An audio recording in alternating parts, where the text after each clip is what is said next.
नमस्कार, आप देख रहे हैं भोला भाई चौक और मैं हूं आलोक। अभी मैं मौजूद हूं सरिया गांव में, जहां गंडक नदी का जल स्तर बढ़ने के कारण जो स्थिति है उसके बारे में हम आपको दिखाने की कोशिश करेंगे।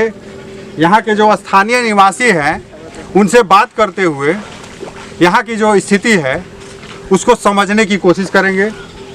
और इसी कड़ी में हमारे साथ यहाँ एक पास में शख्स हैं, हम इनसे इनके नाम के साथ और इसके बारे में कुछ जानने की कोशिश करेंगे। आपका नाम क्या हुआ? गुप्तेश्वर मणि तिवारी।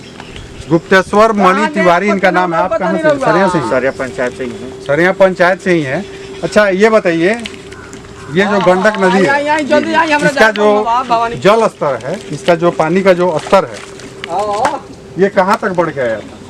कल शाम तक इसका पूरा बराबर तक लेवल था और इसे रिसाव होने लगा और इधर गोबर उड़ी कुछ रखा हुआ था। अभी गंडक विभाग से कोई इससे पहले पूर्व कोई इसका सुविधा नहीं किया गया था, लेकिन सुविधा नहीं किया गया था। जब रिसाव होने लगी तो हमारे गांव के जो 10 युवक हैं और मुखिया जो है उनके सहयोग से कल रात को किया गया 10 बजे के आसपास। कल रात को 10 बजे के पास गांव के जो निवासी हैं, सरिया के जो निवासी हैं, और यहाँ के निवासियों का यह भी कहना है कि यहाँ के जो मुखिया हैं उनका भी इसमें योगदान रहा है, उनका भी इसमें सहयोग रहा है। उन्होंने माटी जो है, यहाँ जो आप मिट्टी जो देख रहे हैं, इसको भरने में और मिट्टी भर के, कैमरामैन से चाहूँगा कि आप दिखा दें एक बार नीचे, और इस बांध को टूटने से बचाने की कोशिश की गई है गांव वालों के तरफ से।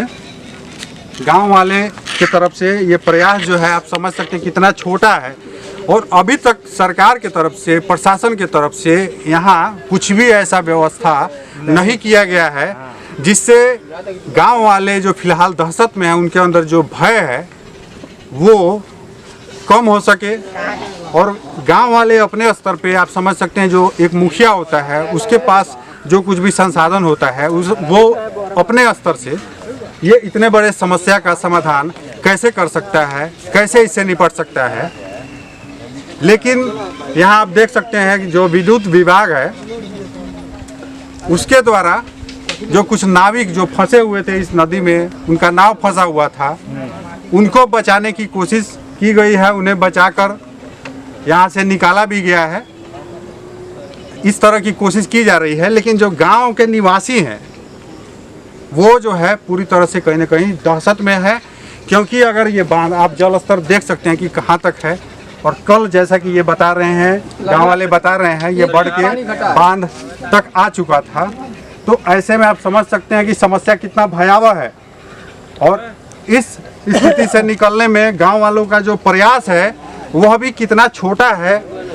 और लेकिन कहीं ना कहीं गांव वाले का यह प्रयास छोटा होते हुए भी काफ़ी महत्वपूर्ण है।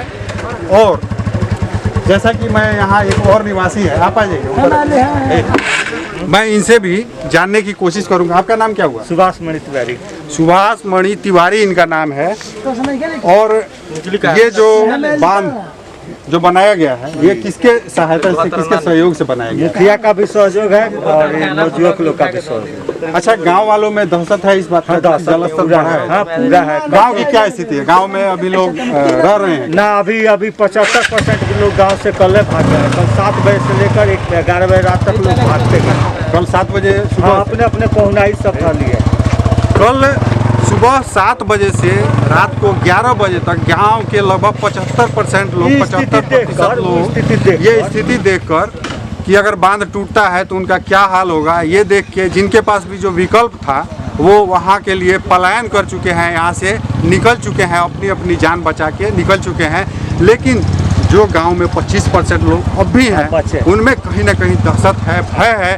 और सरकार की तरफ से अभी तक किसी तरह की कोई खास मदद यहाँ के लिए नहीं पहुँची है, किसी भी तरह की कोई मदद नहीं पहुँची है। लेकिन अपने स्तर पर ये गांव वाले इस बात का प्रयास कर रहे हैं कि बांध न टूटे। और जैसा कि ये इनका कहना है, ये अभी बता रहे हैं कि ये 1 महीना तक ये स्थिति चलते रहता है। इसका जो पानी है वो बढ़ेगा, हो सकता है। तो आप समझ सकते हैं कि स्थिति क्या है, कितनी भयावह है। ऐसे में सरकार को खास करके बिहार सरकार को, हमारी जो एनडीआरएफ की टीम है उसको इस बात के लिए पूरी तरह से चौकन्ना रहने की ज़रूरत है। साथ ही साथ यहाँ से लगभग 15-20 किलोमीटर दूर एक भवानीपुर जो गंडक नदी का ही जो आगे का एक बांध है, भवानीपुर का बांध, वो टूट चुका है। और पास के नवादा गांव में भी बाढ़ की स्थिति है, 4-5 दिनों से बाढ़ की स्थिति बनी है। उसके बारे में हम समझने की भी कोशिश करेंगे, आपको दिखाने की कोशिश करेंगे। देखते रहिए भोला भाई चौक। नमस्कार। नमस्कार, आप देख रहे हैं भोला भाई चौक और अभी मैं मौजूद हूँ नवादा गांव में, जहां आप सड़क पे देख सकते हैं कि पानी लगा हुआ है। यहाँ से पास में गंडक नदी है और ये गंडक नदी जो उफान लिए हुए हैं उसकी वजह से बांध के ऊपर से पानी लगा हुआ है। और आगे का जो सड़क है, यहाँ से 3 किलोमीटर आगे तक ये बाढ़ का जो पानी है वो सड़क पे लगा हुआ है।